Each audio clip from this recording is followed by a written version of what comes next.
Bien. Muy bien, voy a avisar que ya estamos de nuevo.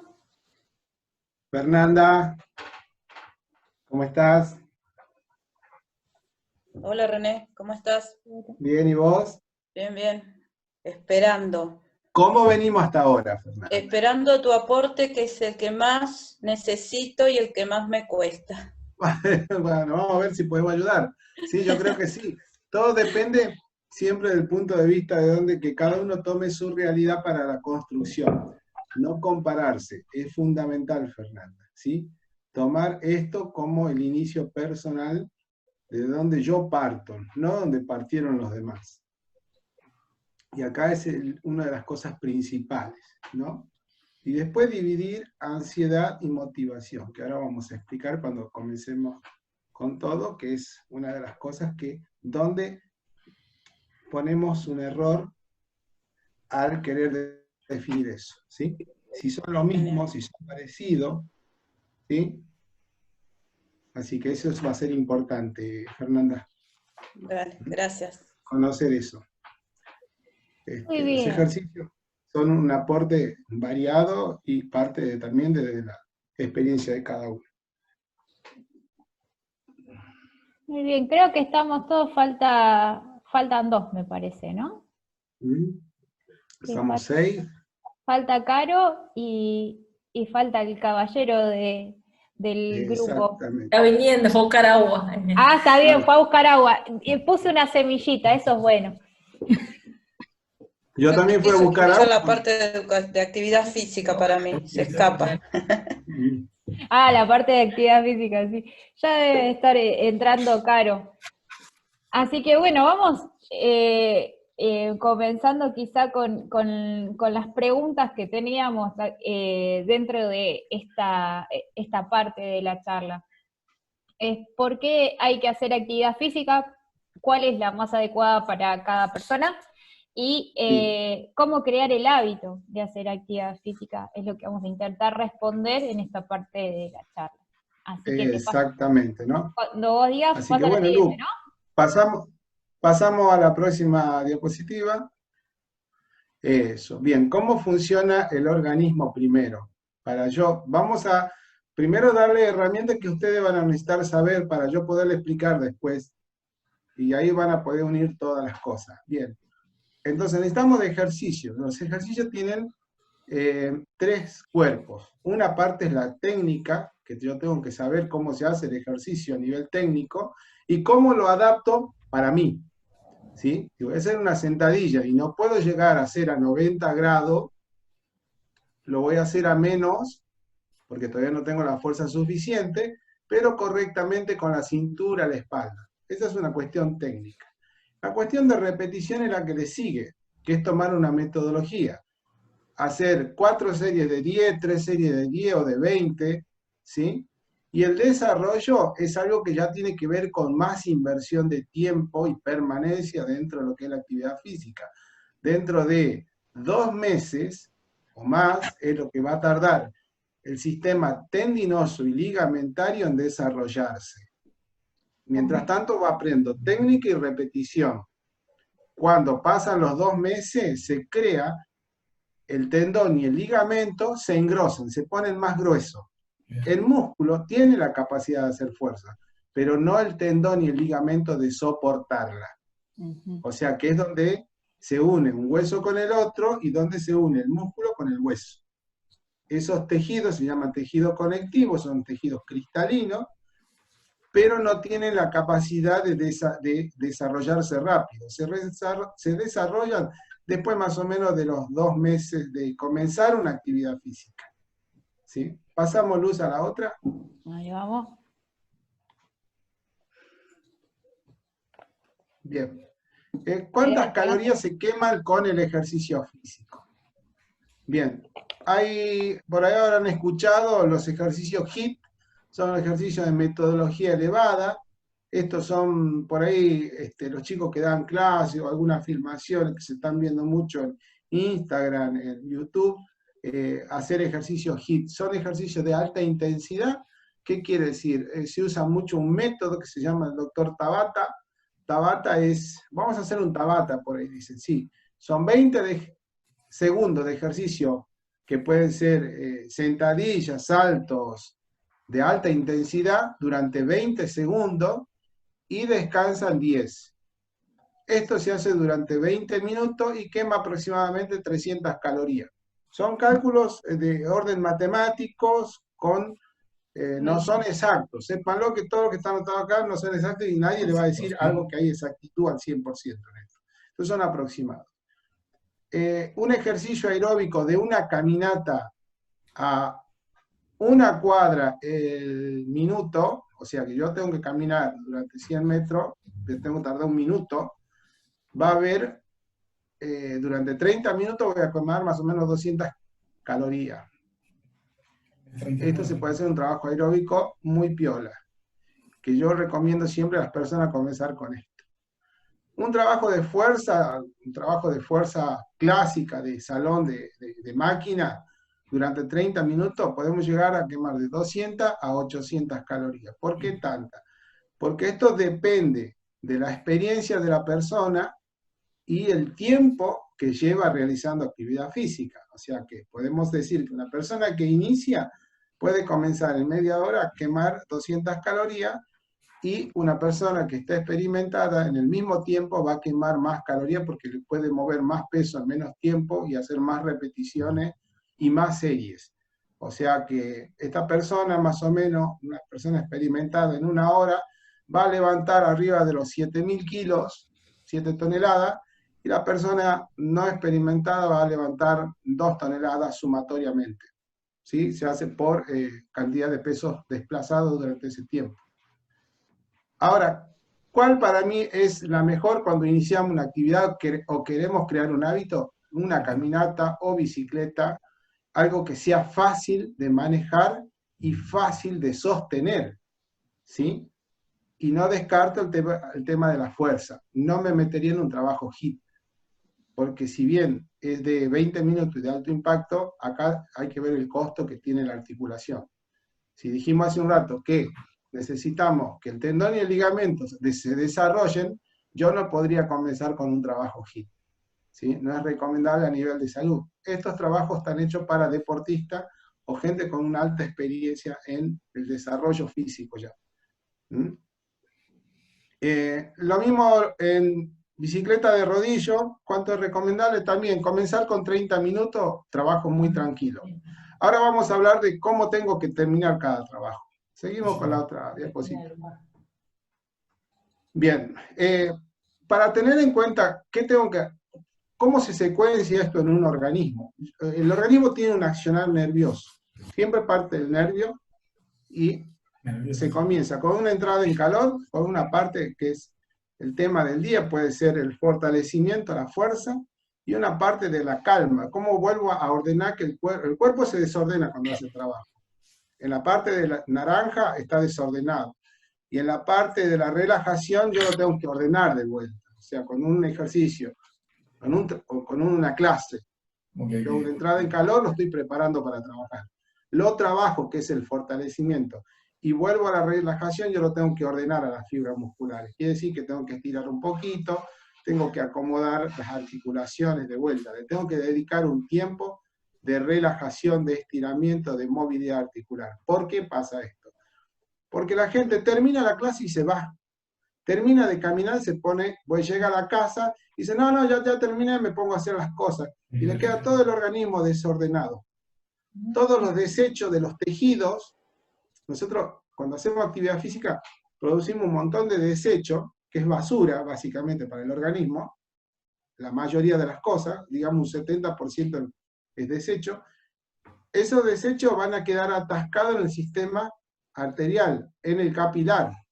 Si yo no estiro y trato de ordenar de vuelta la musculatura, que se alinee la fibra de vuelta, que se alinee un hueso con el otro, ese residuo va a permanecer más tiempo en el organismo, eleva la acidificación de la sangre y por lo tanto no va a usar como combustible la materia que uno quiere mover, que generalmente en altas proporciones es la remoción de grasa como combustible. ¿Por qué? Porque es un inhibidor.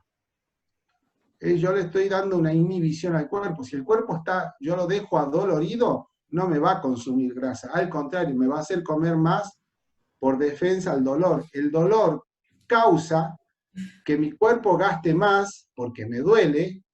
Yo lo tengo presente al dolor, entonces, ¿qué hace? Mándame más alimento, mándame más todo porque estoy adolorido, tengo que recuperar lo roto. Y desde ahí es donde se genera esto. Hice mucho ejercicio, la verdad es que me duele todo, no bajo un gramo, al contrario, estoy más pesado. ¿Qué pasó? Paso a eso, ¿sí? Que es un sistema de inhibición que actúa en nosotros, un sistema de defensa, es como ahora la economía se está retrayendo, las personas no salen a gastar, cuidan. La actividad física pasa lo mismo. Si yo le doy un impacto grande, ¿qué va a hacer el cuerpo? ¿Me va a dejar soltar la grasa? No. Sepan que la grasa es lo último que suelta el cuerpo. Y hay que enseñarle a soltar, porque no va a soltar por solo la grasa. Antes de soltar la grasa, le va a consumir la glucosa, le va a consumir la fosfocreatina, le va a romper el músculo y al último va a consumir la grasa. Pero hay orden, si yo le doy este orden de entrada en calor, la parte principal que es el fortalecimiento y la relajación, le voy a enseñar una secuencia al organismo para que libere la grasa con el tiempo en mecanismo más rápido. Tiene que tener un orden. No me puedo meter a una clase, hacer lo que están haciendo el resto. Termino la clase, me voy a hacer los quehaceres cotidianos, no ordeno el cuerpo de vuelta. Si tiene un comienzo, tiene un fin. Y lo tengo que hacer de forma ordenada y jerárquica. Vamos con la próxima, Lu. Método. Hay métodos de fuerza, de resistencia, ¿sí? Nosotros vamos a nombrar algunos acá. Hay un montón de métodos de entrenamiento. El de resistencia continua, 30, 40 minutos, 1 hora de caminata continua, ¿sí? Intensiva y aumenta la velocidad. Ahí ya estaríamos hablando de un trote. Fartlek, que es una metodología, trote y caminata, o cambios de ritmo, pero son para corredores, personas más avanzadas. Fuerza, tenemos cargas máximas, que es cuando las personas levantan un peso máximo en una repetición, carga submáxima hasta 6 repeticiones, resistencia a la fuerza de 8 en adelante, isométrico, es otra metodología, que donde uno levanta mucho peso y se queda durito con el peso ahí, quietito ahí, ¿sí? Cargo mucho peso. Yo peso 80, capaz que tengo 100 kilos en la espalda, pero no me muevo y la vuelvo a dejar, tac. O me cuelgo de una barra con mucho peso, lo sostengo durante 10 segundos y lo devuelvo. Eso es la isometría. Pliométrico, todo trabajos con salto. Vieron que hay trabajos, por ahí estuvieron, si alguien estuvo viendo YouTube, Instagram, ve muchos trabajos que están saltando. Estos se usan mucho para los trabajos HIIT. La pliometría, el salto, es un trabajo muy efectivo para ganar potencia, fuerza. No es aconsejable para personas que inician, ¿sí? Y después está la electroestimulación, que en el mercado se ha puesto muy de moda desde hace muchos años, de ponerse aparatos que hacen una contracción, que está todo el día, pac, pac, o van a hacer una sesión en determinado lugar donde trabajan con unos chalecos o con unas remeras que están conectados a aparatos electrónicos y trabajan con una mancuernita, con una resistencia, producen una resistencia tónica, es como un calambre, como una tetania, y uno trabaja con una mancuerna y hace un trabajo determinado. Tampoco es aconsejable porque hay muchos accidentes con esto. Seguimos, Lu. Bien. ¿Cuánto entrenamiento es suficiente para comenzar? Se puede comenzar con 2 días, con 3 días, con 4 días. Y esto depende del entrenamiento que tiene cada uno, ¿sí? Entonces, yo puedo utilizar un plan de... Para empezar, siempre aconsejo, por ejemplo, en 4 semanas, comenzar la primera semana con 2, la segunda semana con 3, y mantener eso durante 2 meses. En el tercer mes, aumentar a 4 veces por semana, pero no aumentar ni hacer todos los días trabajo. ¿Por qué? Porque esto depende de cómo se recupera cada organismo, cuánto pesa la persona, cómo duerme, cómo come. qué niveles de estrés tiene y qué niveles de ansiedad. Y acá después vamos a hablar un cachito sobre nivel de estrés y ansiedad, porque son los determinantes que me ayudan a seguir un plan o a dejarlo, ¿sí? Eso lo hace el nivel de estrés y ansiedad. Nos vamos a la próxima. Bueno, acá estamos. ¿Sí? Desde este punto de vista, lo primero que quiero darles es algo que nos pasa psicológicamente a todas las personas que queremos comenzar algo. Cuando yo quiero comenzar una actividad física, lo primero que se me plantea en mi cabeza, dirías Maslow es un investigador de psicología, es que la primera acción que tengo, ¿sí?, es la ansiedad. Esto está medido, está probado. Cuando me pongo ansioso, digo, yo hoy tengo que empezar actividad física, mañana comienzo, y bueno, me puse los cortos, los largos y me fui a caminar. ¿Sí? Esa es la ansiedad. O sea, comencé a hacer actividad física y a las 2 semanas o 3 semanas o al mes, como mucho, 2 meses, dejé.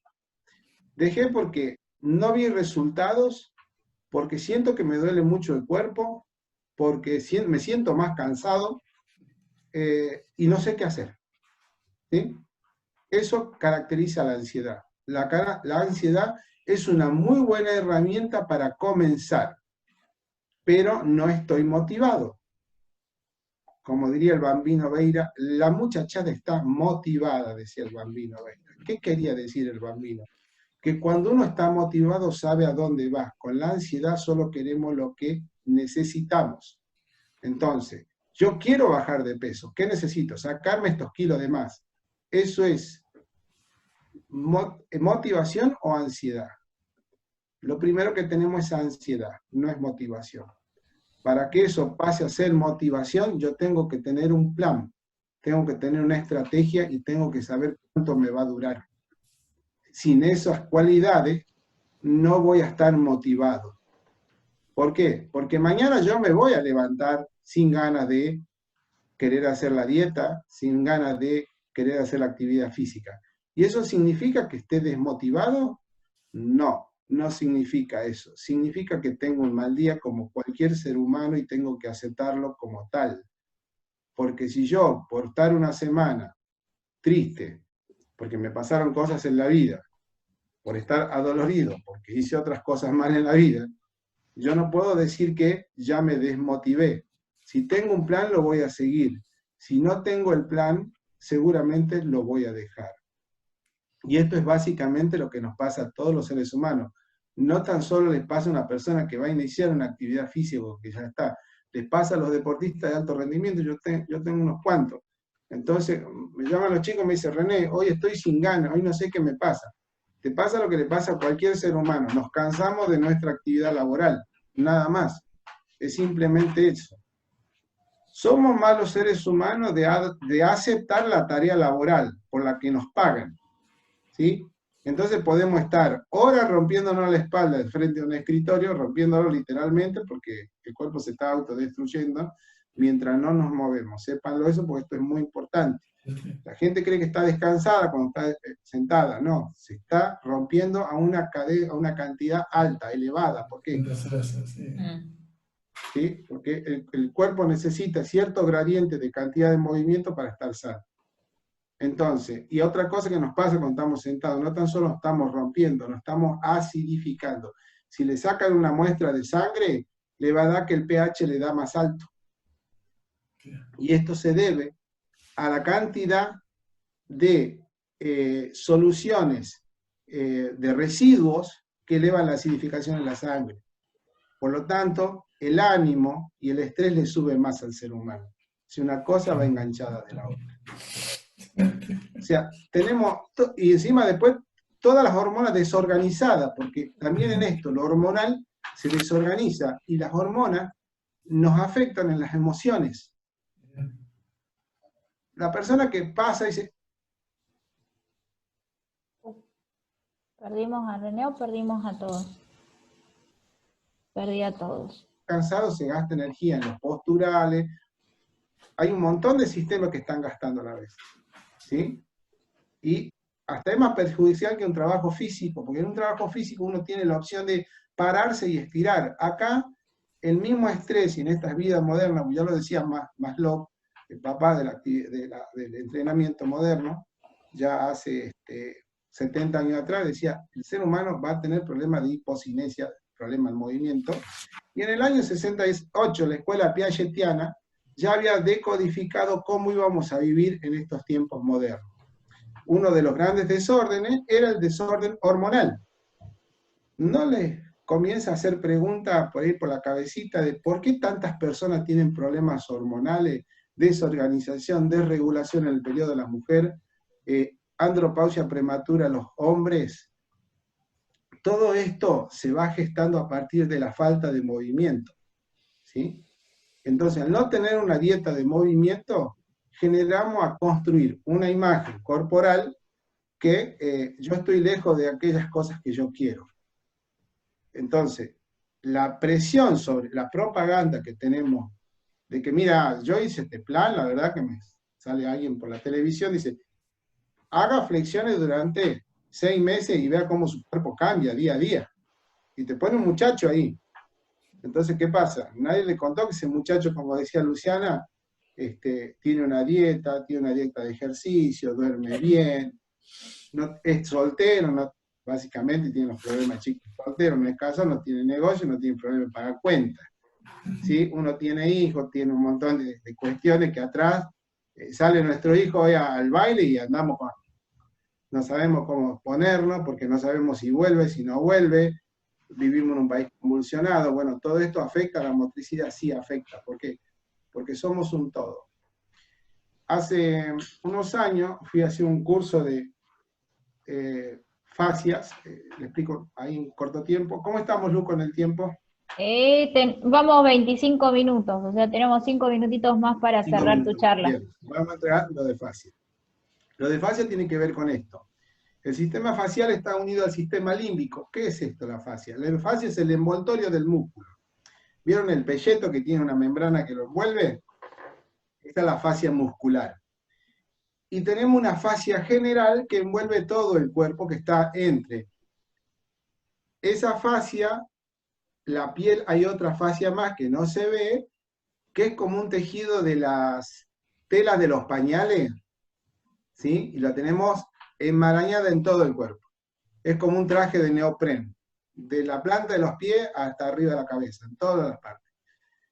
Lo que se descubrió con la deshidratación que nombraba Luciana hace un rato, y la falta de comer frutas, verduras, vegetales, era que esa fascia se deshidrataba a una tasa muy elevada con este tipo de dietas.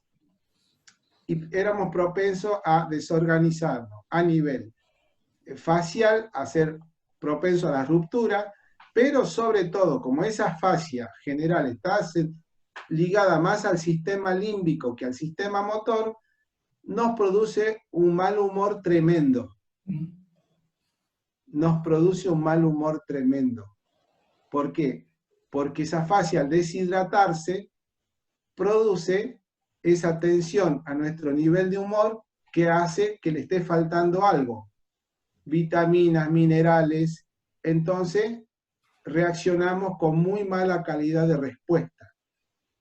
Ahora, esto dentro de un plan de entrenamiento y encima le doy una dieta keto, básicamente es lesionativo, ¿sí? Pero como hay gente que vive de esto, ustedes tengan en cuenta que hay personas que viven de vender estos productos porque a la gente le gustan las cosas inmediatas, no le gustan los cambios culturales ni los cambios de hábitos. Por eso nosotros nos llamamos cambios, aprendiendo hábitos, porque le vamos a dar una herramienta que si la organizan y la procesan en su vida, no van a tener que hacer dieta, y la actividad física va a ser como algo más, como cepillarse los dientes. Porque tienen que tener, la actividad física tiene que tener un horario, una cantidad de días al mes, a la semana y al mes. ¿Para qué? Para que tenga la misma señal nerviosa el impacto de la actividad física. Si yo le estoy variando a la actividad física el impacto de entrenamiento, le estoy variando la señal nerviosa, por lo tanto, la respuesta que yo necesito tener, que es mejora primero de la condición física, para que se pueda bajar los niveles de grasa, le estoy cambiando la línea de juego, no sabe en qué momento el cuerpo va a recibir la sesión de actividad física, y esto ya no lo hace efectivo. O sea, tengo que tener día, horarios específicos, para que sea también rentable, para que les dé lo que ustedes están buscando. Primero salud y después estética. No es al revés, ¿eh? No todo lo estético es salud. Primero salud y la estética aparece por decantación. Ni se van a preguntar cuándo lo van a necesitar. Bueno, hasta acá lo que es la estructura, y creo que lo que deberían mínimamente saber una persona que hace actividad física.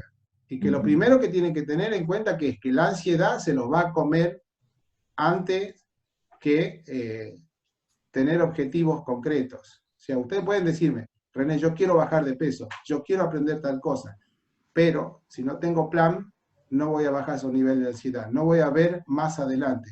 En 2 meses la ansiedad decae y decae todo. Bien, hasta acá, aprendiendo hábitos. Ahora las preguntas. Gracias, René. Bueno, yo tengo acá algunas preguntas que fueron haciendo del área de nutrición. Preguntaron sobre digamos, cuánta agua tomar, eso lo resolvimos, dijimos 2 litros, 8 vasos, 4 botellitas al día como mínimo. Esto que hablábamos preguntaron sobre los jugos y sopas en polvo, si es que son dañinos. La verdad es que cuanto más natural y menos industrial sea la alimentación, menos dañina es, ¿sí? A ver, si la sopa en polvo me evita comer en exceso y de repente es algo rápido que tengo al alcance, es mucho mejor eso que otras cosas, ¿sí? Por practicidad gana. Si podemos hacer un día una sopa de verduras reales en una olla, a la tradición, y guardarla en cubeteras, y después las sacás de las cubeteras y las pones en una bolsita de estas de tipo Ziploc, bueno, no sé cómo, de estas bolsas de freezer, tenés sopa instantánea en tu freezer y sin tantos aditivos y sin tantas cosas, o en vasitos. Hay un montón de formas de organizarse para que sea más natural. Pero si en principio resulta práctico, no es que tampoco es veneno, por decirlo de alguna manera, ¿sí? Después preguntaron por las comidas para aumentar las defensas. En cuanto a las comidas para aumentar las defensas, tiene que ver con esto que hablamos del plato de la alimentación saludable y incorporar los vegetales en la dieta, así que eso lo fuimos resolviendo. Después preguntaron sobre cómo se calcula las calorías que uno necesita por día. O sea, la verdad es que eso es un cálculo preciso que se realiza con una fórmula, ¿sí? Esa fórmula incluye un factor numérico para el sexo, o sea, si fuera masculino o femenino. Hay un factor que multiplica la estatura, hay un factor que multiplica al peso actual, hay un factor que multiplica por la actividad física, y hay otro factor que multiplica por la edad, y hay otro factor que multiplica por el descenso de peso si quisiéramos lograr, o el ascenso de peso que quisiéramos lograr, ¿sí? Todos esos factores, de acuerdo a una tabla, vas extrayendo particularmente para cada persona el que le corresponda, y a partir de eso se obtiene un número. Ese número es el valor calórico total de esa persona. Ahora bien, contar calorías en la vida diaria como un hábito no es algo que recomendamos, ¿sí? ¿Por qué? Porque eso genera obsesiones, porque eso en verdad no es vida, ¿sí? Contar calorías en el día. Y aparte, porque las calorías no son lo que cuentan, sino, si bien eso que decíamos al principio, que hay que lograr un déficit calórico y que está bueno, digamos, si queremos disminuir de peso, necesitamos menos calorías que ingerir que las que vamos a gastar, ¿sí?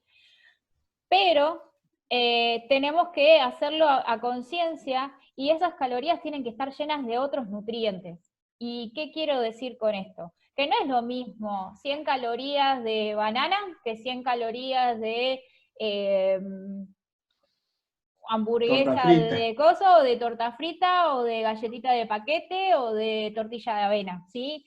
Entonces, esas calorías, por lo general, sí las calculo, yo más o menos tengo, estimo, por lo general soy más de los planes de alimentación cualitativos en lo que es cambio de hábitos. ¿Qué significa esto?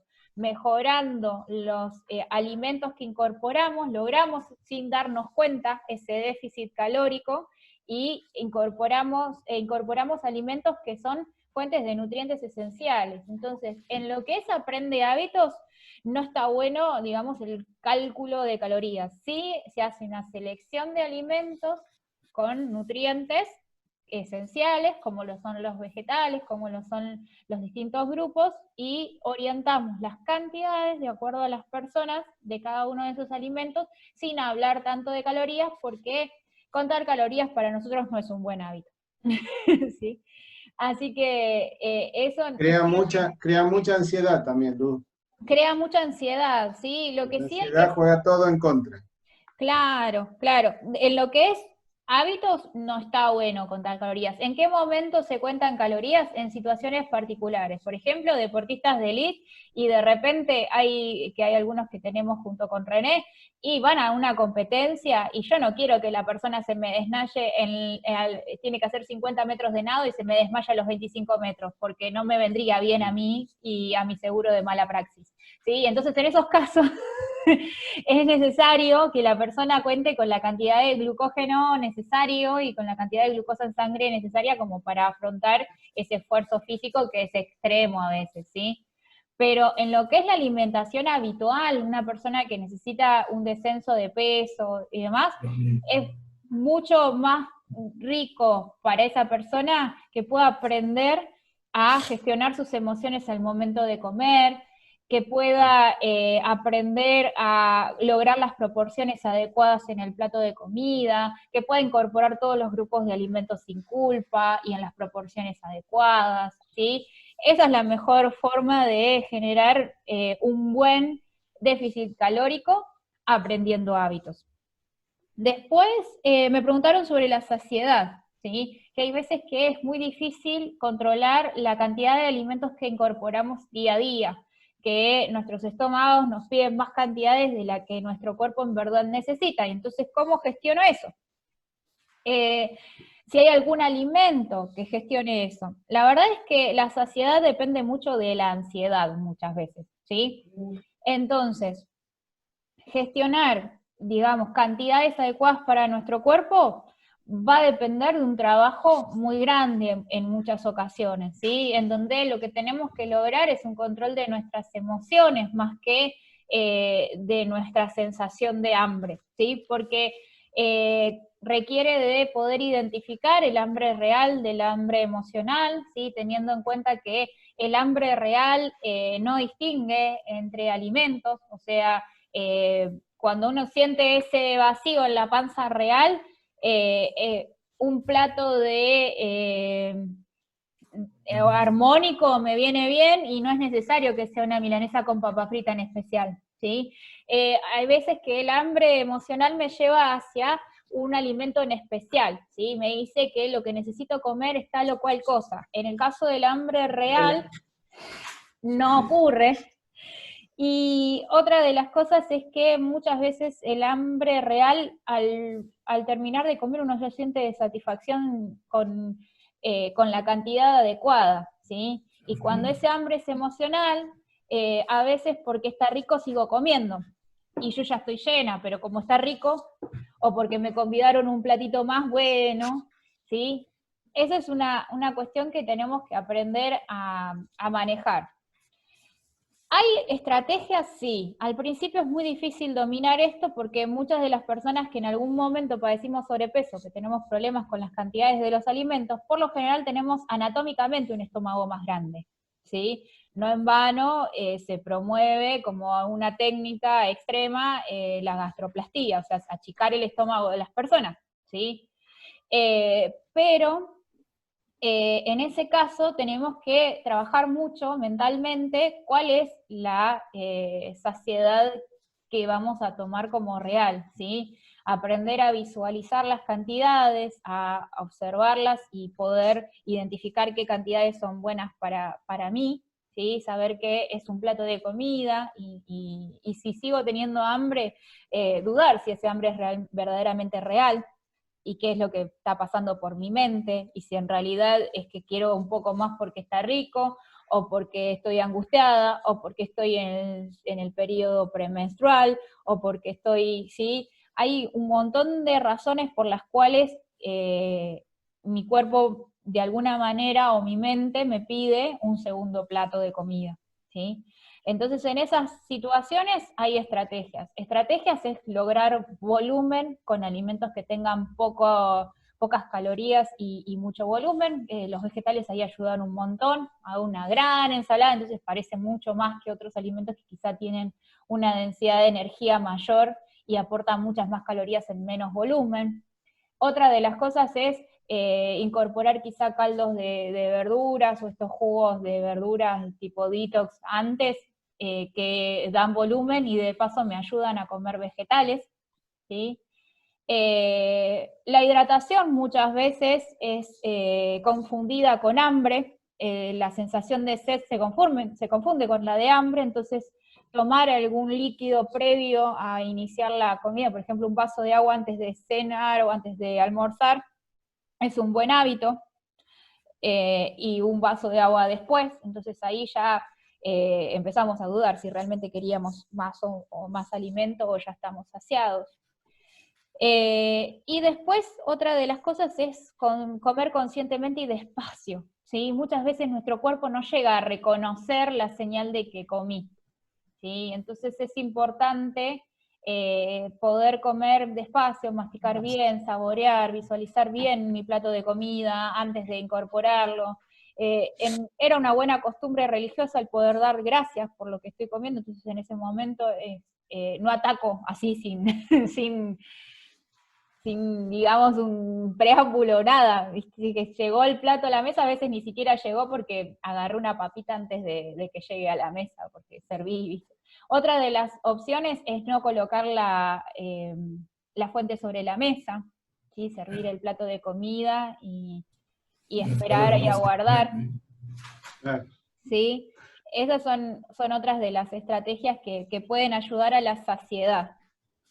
Y bueno, eso era otra de las cosas que dijeron de las cantidades, preguntaron sobre las cantidades en la alimentación para aumentar la masa muscular. Este es un tema interesante. Para mejorar esta masa muscular necesitamos del aporte de proteínas, pero sin descuidar los hidratos. Entonces, las proporciones que vimos antes nos ayudan también a incrementar la masa muscular y disminuir la masa grasa a la vez, si logramos combinarla con una buena rutina de ejercicio físico.